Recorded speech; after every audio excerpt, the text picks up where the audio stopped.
பூலோகத்தில் வாழ்ந்து மறைந்த வித்யநாதர் என்பவரை சிவகணங்கள் கைலாயத்துக்கு அழைத்து வந்தனர். அவரை கண்ட சிவன் தன் இருக்கையை விட்டு எழுந்து கட்டி அணைத்தார். உடனே வித்யநாதர் ஒளி வடிவாகி சிவனுடன் இரண்டரக் கலந்தார். அப்போது சிவனை தரிசிக்க பத்மராஜா என்னும் மன்னர் வந்திருந்தார். நினைத்த நேரத்தில் எல்லாம் பூலோகத்திலிருந்து வந்து சிவனை தரிசித்து செல்லும் வரம் பெற்றவர் இவர்.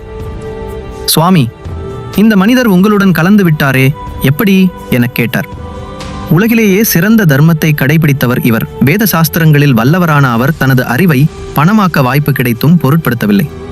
சிவனடியார்களுக்கு தொண்டு செய்வதை கடமையாக கொண்டிருந்தார். ஏழ்மையிலும் வருமானத்தில் ஒரு பகுதியை தானமளித்தார். பிறர் நன்மைக்காக வாழ்வதே சிறந்த தர்மம். அதை கடைபிடிப்பவர் யாராக இருந்தாலும் என்னுடன் இணைந்திடுவர் என்றார். பத்மராஜா பூலோகம் திரும்பினார். தான் கண்ட உண்மையை மக்களுக்கு எடுத்துரைத்தார். மக்களும் மன்னரின் வழிகாட்டுதலை ஏற்று சேவை செய்தனர். நாட்டில் பாவம் என்ற சொல்லுக்கு இடமில்லாமல் போனது. மகிழ்ந்த சிவன் அங்கு வாழ்ந்து மறைந்த அனைவருக்கும் மோட்சம் அளித்தார்.